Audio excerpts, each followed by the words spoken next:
अंग तुम्हारे, तो तुम्हारे नहीं सभी के। अगर मैं तुम्हारे कहूं तो तुम तो हो गए, मैं ना बीच में आई तो हमारे। जो शरीर के जो शिथिल होने का क्रम है वो सबके लिए बराबर का है, वो सबके लिए बराबर का है। महिलाओं में जरा जो उम्र का क्या बोलेंगे, उम्र की चोट है वो थोड़ी पहले आती है, तो इसलिए समझ थोड़ी जल्दी आ जाए तो बड़ा अच्छा है। इससे पहले की उम्र का पूरा पूरा प्रभाव हमारे चरित्र से दिखने लगे, इससे पहले समझ कर लेनी चाहिए और विवेक कर लेना चाहिए। वही माओं की जिम्मेदारी बहुत ज्यादा है। एक परिवार थोड़ी देखना है, पता नहीं एक समय में कितने परिवारों को देखना है। इसीलिए स्त्री ने जगदम्बा के दर्शन किए हमारे सनातन ने, स्त्री को शक्ति का रूप दिया। जितनी जिम्मेदारी, जितनी भूमिकाएं माइयां निभा सकती है, उतनी किसी के निभाने के बस में नहीं है। बालिकाओं और पुरुषों के बस में नहीं है एक ही समय में इतनी भूमिकाओं को निभाना। तो इसलिए सभी के लिए अलार्म है कि सभी की जो उम्र है वो धीरे धीरे, या यूं कहें जिस दिन से पैदा हुए हैं उस दिन से उम्र बढ़ती जा रही है। तो एक बीच में और भाव था, उसको मैंने गाया नहीं क्योंकि मुझे तुम्हें इसी पे रखना है। गीता जी का ज्ञान हमें यही याद दिला रहा है। इसमें एक भाव और था, जो करते रहो, मैंने इसको रोक लिया क्योंकि अभी जैसे अर्जुन विषाद में है, जैसे अर्जुन की स्थिति चिंताजनक बनी हुई है, शोचनीय बनी हुई है, अभी हमें इसी पे रहना है। अभी हमें इसी चिंतन पे रहना है कि हमारा जो शरीर है, हमारा, कल अर्जुन ने विनय तो की, श्री भगवान से बोले प्रभु मुझे निर्णय लेना मेरे बस में नहीं है, मेरी शारीरिक अवस्था, मेरी मानसिक अवस्था ऐसी है कि मैं अपने आप में कट गया, मैं अपने आप में टूट गया, मैं अपने आप में टुकड़ों में बट चुका हूं और मेरा हर एक टुकड़ा मुझे और तोड़ रहा है। कल का चिंतन यहीं से विश्राम हुआ था और अब श्री कृष्ण भगवान भी समझ रहे हैं कि उनके सामने अर्जुन ने अपने हृदय की व्यथा कह दी है। भगवान भी देख पा रहे हैं अर्जुन कांपा हुआ मनुष्य है, और कांपा हुआ मनुष्य, आधा अधूरा मनुष्य कोई भी काम सुंदरता से, पूर्णता से कर ही नहीं सकता। डरा हुआ, घबराया हुआ व्यक्ति किसी भी काम को सुंदरता से, ढंग से निभा नहीं सकता, वो कर ही नहीं सकता। तो अब यहाँ श्री भगवान अर्जुन की चेतना को, क्योंकि अर्जुन कह रहा है मेरा शरीर कांप रहा है, मेरे को पसीने पड़ रहे हैं, मैं कांप रहा हूं, धनुष मेरे हाथ से छूट छूट के जा रहा है। तो अभी श्री कृष्ण भगवान अर्जुन को शरीर के स्तर पर ही ला रहे हैं कि अर्जुन जिस शरीर के बारे में तू चिंता कर रहा है, जिस शरीर का ये तू हाल सुना रहा है और जितने शरीरों को तू सामने देख रहा है, जो द्वितीय अध्याय है वो सांख्य योग का ज्ञान देता है। दूसरे अध्याय को समझने के लिए पहले हमारी मानसिकता, हमारी भूमि बनी होनी चाहिए मन की, तब सांख्य का ज्ञान टिकेगा। करने के लिए, सांख्य के ज्ञान के लिए मैं शरीर हूं, मैं मन हूं, मैं बुद्धि हूं, अलग नहीं देख सकते हैं? तो कोई हम कहें कि ये क्या है, साधारण व्यक्ति क्या कहे ये क्या है, तो बोला कि मेरी आंख है, इसके संग रिलेट करते हैं तो हम कहेंगे मेरी आंख है। ज्ञानवान कहेंगे मेरे शरीर की आंख है।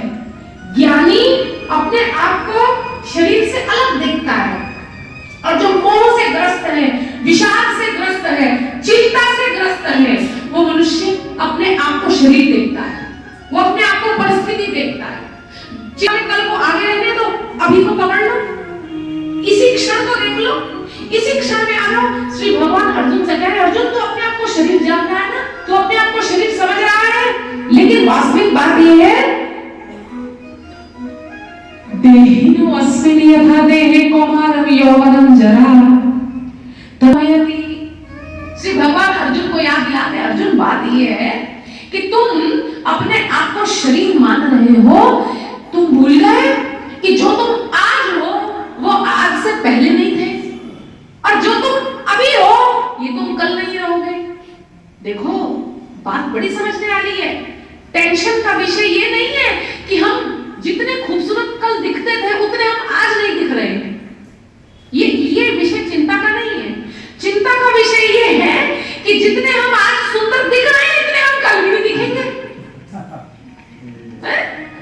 पीछे पीछे कितने सुंदर लगे माइया, बच्चे बेटे, बच्चे बड़े बड़े जो वरिष्ठ हैं वो अपने पिछले कल की तस्वीर देखते थे, हम पहले इतने अच्छे दिखते थे, हमारा इतना अच्छा शरीर था, हम जब ड्यूटी पे थे, हम जब सेवा करते थे, फौज में थे, जो भारत की सेवा में थे, इतना शरीर हुआ करता था हमारा, और आज देखो हम कैसे सूख गए हैं। तो चिंता का विषय ये नहीं है कि जैसे हम कल थे वैसे हम आज नहीं है, वास्तविक चिंता का विषय ये है कि जैसे हम आज हैं वैसे हम कल भी रहने वाले नहीं हैं, इससे भी ज्यादा माइनस माइनस माइनस में जाएंगे। अरे कितने माइनस में जाएंगे, घटते घटते घटते घटते तो इतना घट गए, आगे कितना ही घट जाएंगे।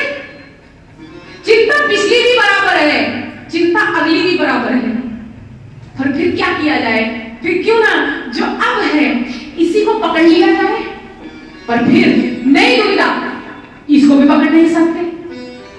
कैलेंडर रोकेंगे क्या, तिथियां रोकेंगे क्या, दिन रोकेंगे, वार रोकेंगे कि कैलेंडर अगली तिथि ना है, आज नहीं रहे क्या करेंगे, बोले कल नहीं चढ़ने देंगे, आज ही में रहे हम, ये भी नहीं हो सकता। इसलिए इस सत्य को हमें स्वीकारना होगा, इस सच को हमें जानना होगा कि जो मैं कल था थी वो मैं आज नहीं हूं, और जो मैं आज हूं वो मैं कल नहीं रहने वाली हूं। ये निश्चित बात है। जितने मर्जी क्रीम पाउडर, जितना मर्जी तुम बाहरी मदद ले लो, तुम अपनी उम्र से 5 साल छोटे लग सकते हो अगर तुम कोशिश कर लो। चलो बड़े तुम कोशिश करो तो विज्ञान कहते हैं एक इंसान अब अगर अपनी उम्र से 10 साल छोटा लगता है बिना किसी बाहरी ट्रीटमेंट के, तो बहुत बड़ी उपलब्धि। अगर अपनी उम्र से 5 साल कम दिखाई दे रहे हैं, बहुत बढ़िया बात है, तुमने कर लिया, इससे ज्यादा कोशिश करना बेकार है। जी सर, बताएंगे ये जो गीता ज्ञान सप्ताह चल रहा है, कब से इसकी शुरुआत हुई है और कितने दिन तक ये चलेगा और कितनी संगत जो है यहाँ पर पहुँच रही है? गीता ज्ञान सप्ताह हमने 17 तारीख से ये पिछले कल शुरू किया था और ये 23 तारीख तक चलेगा। और गीता ज्ञान सप्ताह जो हमारा चल रहा है, तो श्री पूज्य गायत्री देवी जी इस गीता ज्ञान सप्ताह को बहुत ही अच्छे ढंग से पिछले कल से चला रही है। और ये वो कथा है जो भगवान कृष्ण ने कुरुक्षेत्र में अर्जुन को शिक्षा दी थी, उसी के उपलक्ष्य पर आज भी आप सुन रहे होंगे कि कथा भगवान कृष्ण पर ही सारी चल रही है।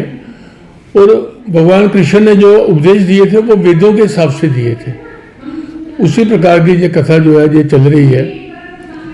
तो मेरी माताओं बहनों से यही प्रार्थना है शहरवासियों से कि गीता ज्ञान की जो अमृत वर्षा इस पवित्र हाल में आर्य समाज के मंदिर में हो रही है, आप इसमें आएँ, बढ़ चढ़ कर आएँ। और गीता ज्ञान का अभी 5 दिन और बाकी है, 7 दिन ये कथा चलनी है, आज इसका दूसरा दिन है। और 23 तारीख को हमारी एक बहुत बड़ी शोभा यात्रा भी है, और शोभा यात्रा वो 10 बजे सबको हमने यहाँ पहुँचने के लिए समय जो है वो दे रहे हैं। और 12:30 तक हमने फिर वापस पहुँचना है, और उसके बाद एक लंगर होगा, ऋषि लंगर भी होगा, और उसके बाद फिर कथा होगी, और 3:30 बजे के लगभग ये कथा समापन होगा 23 तारीख को इसका। लेकिन ये जो कथा रखी है हमने, ये स्वामी श्रद्धानंद बलिदान दिवस 23 तारीख को आता है, उसी के उपलक्ष्य पर ये गीता ज्ञान कथा जो है ये हम चला रहे हैं। तो जो गीता ज्ञान की कथा जो हम चला रहे हैं, स्वामी श्रद्धानंद जी के बलिदान दिवस पर स्वामी श्रद्धानंद जी को चांदनी चौक के अंदर रशीदी जो मुसलमान था मोहम्मद रशीद, उसने इसको गोली से पीठ के पीछे चांदनी चौक में गोली से मार दिया था।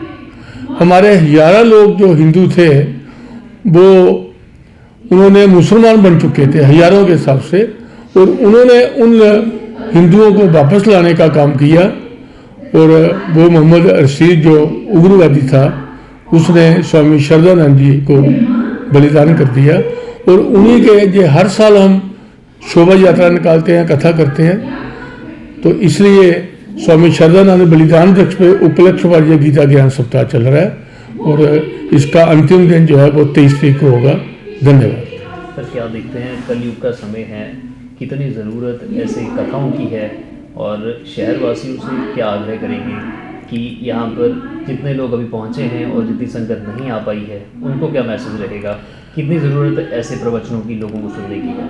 हमने बहुत लोगों से प्रचार भी किया है, जितने शहर के मंदिर गुरुद्वारे हैं बाहर उस पर छोटे छोटे फ्लैक्स लगाए इस कथा के लिए। और लोगों से हम यही कहते हैं कि भगवान कृष्ण जो गीता का ज्ञान जो दिया था उन्होंने, उसी गीता को हम जहाँ चला रहे हैं वही हमें भगवान कृष्ण ने जिस रास्ते पर हमें चलाया, वेदों के आधार पर जो अर्जुन को शिक्षा दी, उसी के हिसाब से जहाँ कथा चल रही है, मैं शहरवासियों को, नौजवानों को, माताओं बहनों को ये प्रार्थना करना चाहता हूँ कि वो आए और भगवान कृष्ण की ज्ञान की कथा को सुने।